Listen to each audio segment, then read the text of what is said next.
Shalom అలేకిం, షాలోమ్ అలేకిం, షాలోమ్ అలేకిం.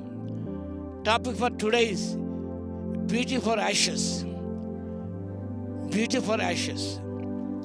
Text is from the book of Isaiah, chapter 61, verse 3.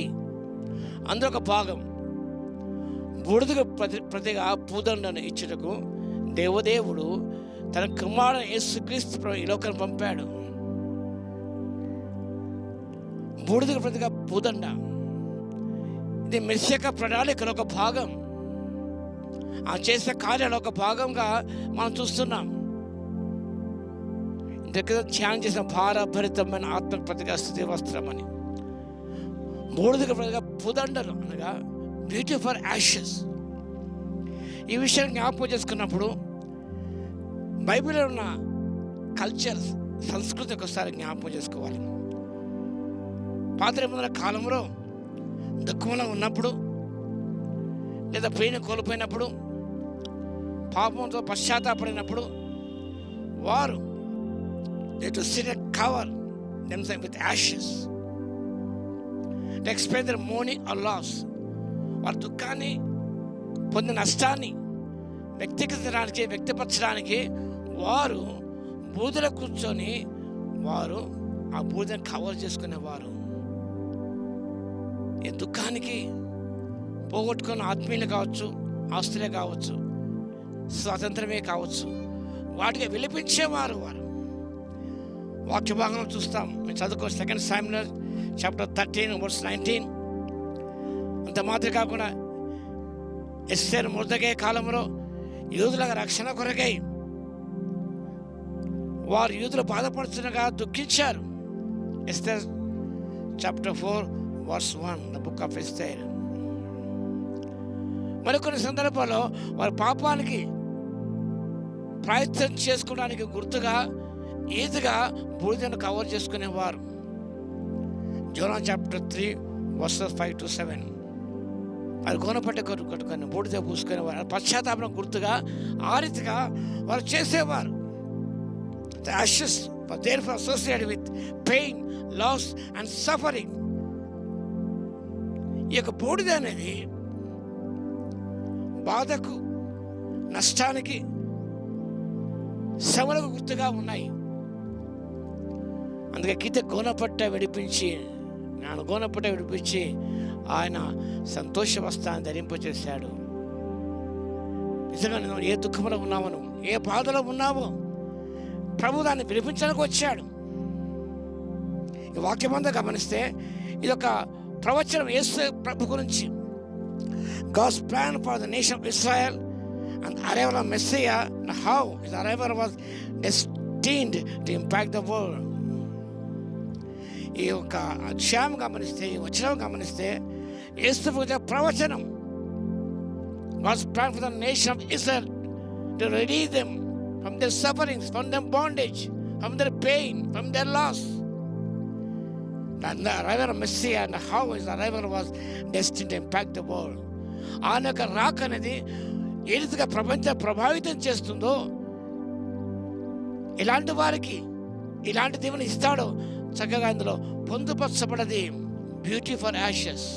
నీ కృంగి ఉన్నావా, బాధలో ఉన్నావా, యేసు ప్రభు వైపు చూడు. ఆయన నేను పశ్చాత్తాపడినట్టయితే ప్రభు నిజంగా ఏ రీతిగా నేను మహాపురం పశ్చాత్తాపడినప్పుడు ప్రభు వారు కనికరపడి జాలిపడి ఆ కీడును రప్పించలేదు. They were all saved. Beauty for ashes. యూదా జనంగా నాశనం చేయడానికి హామాను కంకణం కట్టుకున్నాడు. ఉరికం మీద మొత్తం ఎక్కించాలనుకున్నాడు. వారందరూ కూడా ఉపవాసం ఉండి గోనపట్ట కట్టుకున్నారు, బూడిద పూసుకున్నారు, ప్రార్థన చేశారు. దేవుడు యూదులు గొప్ప రక్షణ కలుగజేశాడు. They were saved, they were delivered to the hands of Haman. తాను చేసుకున్న ఉరికమ్మ మీద అతడే ఉరి తీయబడ్డాడు. సామెత ఎవరి గోతుల వాడి పడిపోతారంటారు కదా, అది హామాన్ అయిపోయాడు. కానీ ఇశ్రాయేలు ప్రజలు పశ్చాత్తాప హృదయంతో కన్నీరుతో విడిచినప్పుడు యూదా జనాంగం కాపాడబడింది. కాబట్టి నువ్వు లాస్లో ఉన్నావా, నష్టంలో ఉన్నావా? కోల్పోయావా? ప్రియుని కోల్పోయావా? శ్రమలో ఉన్నావా? బాధలో ఉన్నావా? కన్నీటిలో ఉన్నావా? దేవుడు నిజముగా నీ దుఃఖానికి ప్రతిగా ఆయన పూదండను ఇచ్చే దేవుడు ఉన్నాడు. Beauty for ashes. నీ జీవితం అనేది ఒక సుందరమైన జీవితంగా మారిపోతుంది. God will crown you with beauty. 90వ కీర్తనలో మహానాయకుడు మోషే ప్రార్థన చేస్తాడు, మా యెహోవా ప్రసన్నత మా మీద ఉండును గాక. The beauty of God our Lord be upon us. ఆయన సౌందర్యం మనం పాట పాడతాం, let the beauty of God be seen in me. యేసు సౌందర్యము నాలో నిలవని. యేసు సౌందర్యం నీకు కావాలా? బూడిదకి ప్రతిగా ఆయన తన సౌందర్యాన్ని ఇచ్చాడు. సౌందర్యం ఇవ్వడానికే స్వరూపాన్ని కోల్పోయాడు, ఆయన సొగసు కోల్పోయాడు. He'll give you beauty for ashes. Come to Jesus with a repentant heart.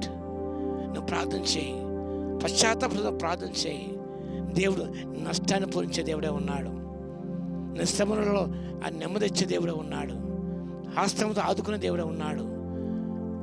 కష్టాల గుండా నష్టాలలో తప్పించే దేవుడే ఉన్నాడు. నీ జీవితాన్ని సుందరమైన జీవితంగా చేసే దేవుడే ఉన్నాడు. అలా చేయడానికి పరిశుద్ధాత్మ దేవుడు సహాయం దయచును గాక. ఆమేన్. ప్రార్థన చేద్దాం. మహాగణుడ మహోన్నత యేసయ్య, మీకు స్తుతి స్తోత్రం. నాయన బూడిదల ప్రతిగా పూదను ఇవ్వడానికి ఈ లోకాన్ని వచ్చారు తండ్రి, మీకు స్తోత్రాలు చెల్లిస్తున్నాం. నాయన మీ ప్రజలను విమోచించారు తండ్రి, మీకు స్తోత్రాలు. బంధకాలు విమోచించారు, శ్రమ నుంచి బాధల నుంచి విముక్తి కలిగించారు తండ్రి, మీకు స్తోత్రాలు. కష్టకాలంలో మొరపెట్టిన తండ్రి మీరు విడిపించారు తండ్రి, మీకు స్తోత్రాలు. మీ వాక్కు పంపి స్వస్థపరిచారు తండ్రి, మీకు స్తోత్రాలు తండ్రి. మీ సొగసును మా కొరకే వదిలి మా ప్రభు వీడి మా తండ్రి మీ సౌందర్యాన్ని మాకు ఇచ్చారు తండ్రి, మీకు స్తోత్రాలు చెల్లిస్తున్నాం. నాయన నేను దుఃఖించగా విలిపించగా ప్రభు వైపు చూస్తూ నాయన ఎంతో ఆత్మీయ సౌందర్యాన్ని సంతరించగా మీ సౌందర్యాన్ని ఈ లోకాన్ని చూపించే వారముగా మీ ఆత్మశక్తి దయచేవలసిగా విజ్ఞాపన చేస్తూ వాక్యం వింటున్న ప్రతి బిడ్డను దర్శించి దీవించమని, లోతైన కార్యాలు జరిగించమని యేసయ్య నామమున ప్రార్థించి వేడుకొంచున్నాము తండ్రి. ఆమేన్. మన తండ్రి అయిన దేవుని యొక్క ప్రేమయు, మన ప్రభువును రక్షకుడైన యేసుక్రీస్తు యొక్క కృపయు, పరిశుద్ధాత్మ యొక్క అన్యోన్య సహవాసం మనందరికీ సదాకాలం తోడే ఉండును గాక. ఆమేన్.